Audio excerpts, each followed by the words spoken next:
গত জুমায় আমি আলোচনা করেছিলাম দারুল উলুম দেওবন্দ এর 4টা নিয়ম। কয়টা নিয়ম খেয়াল রাখবেন? 1 নাম্বার তাওহীদে খালেস, শিরিক মুক্ত ঈমান।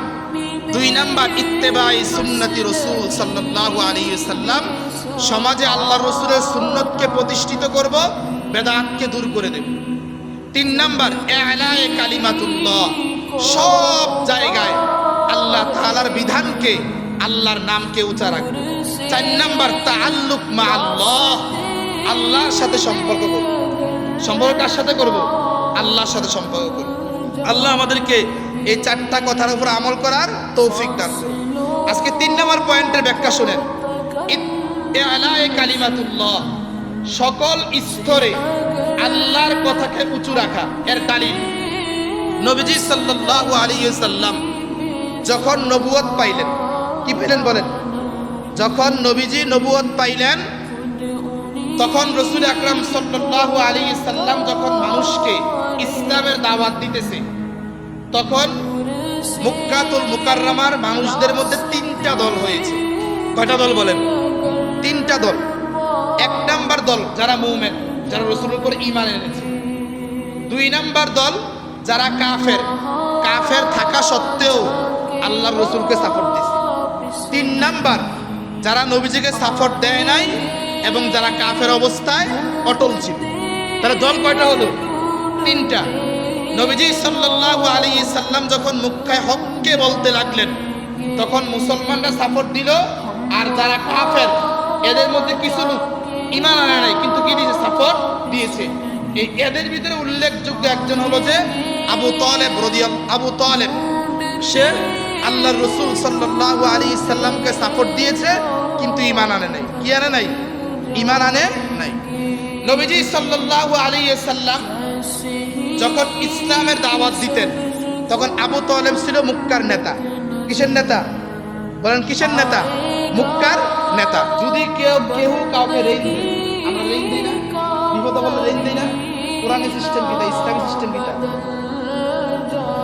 সাক্ষী থাকবে, আমার লেখা দিতে। সিস্টেম এটা কিতা কয়? এটাকে ডাব না কিতা কয়? ওই যে দলিল যে করে, হ্যাঁ, একবার স্টাপ নি কয়, এই লেখা দিতে বেরার ভিতরে যে অমুকে আমার কাছে 3 লাখ টাকা নিছে, 50,000 টাকা নিছে, বুঝেন নাই? তাহলে সেই স্টক করলে সমস্যা নাই, তার প্রমাণ আছে। বিষয়টা বুঝেননি আপনারা? কথাকে বুঝেননি আপনারা? ইসলামের বিধান কতটা সুন্দর। যখন আপনি ইসলাম থেকে বাইর হয়ে যাবেন, তখন কাউকে আপনি 3 লাখ টাকা 5 লাখ টাকা ধার দিয়েছেন, প্রমাণ নাই, তার সন্তানাদি বলবে সে দেয় নাই। বিষয়টা বুঝেন নাই?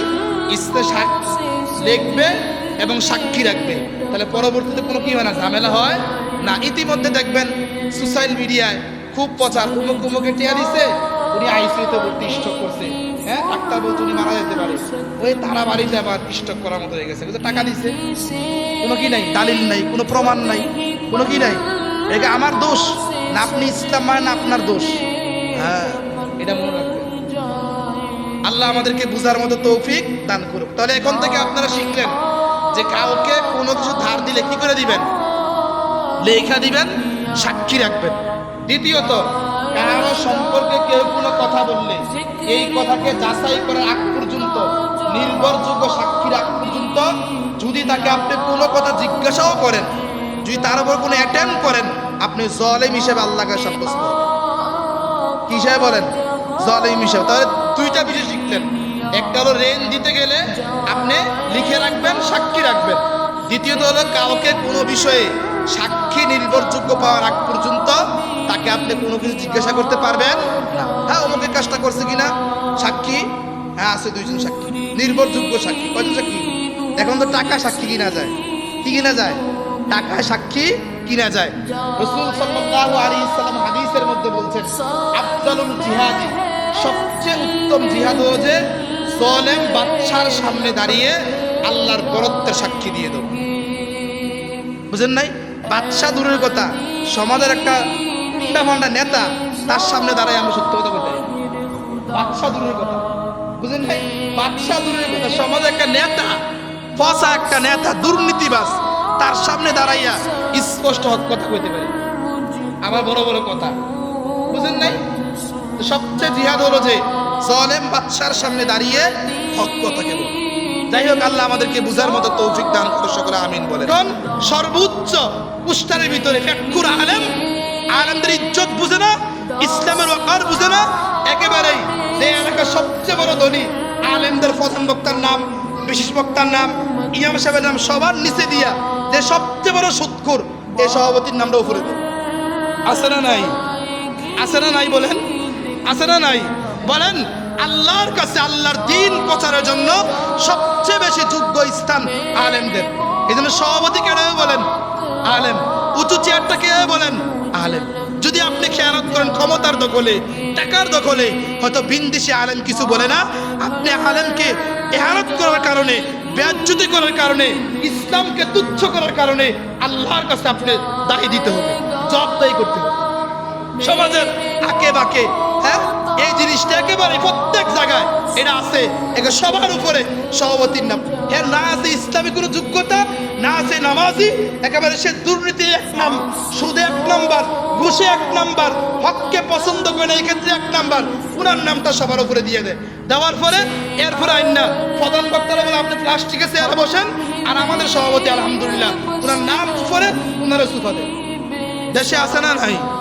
আছে না নাই?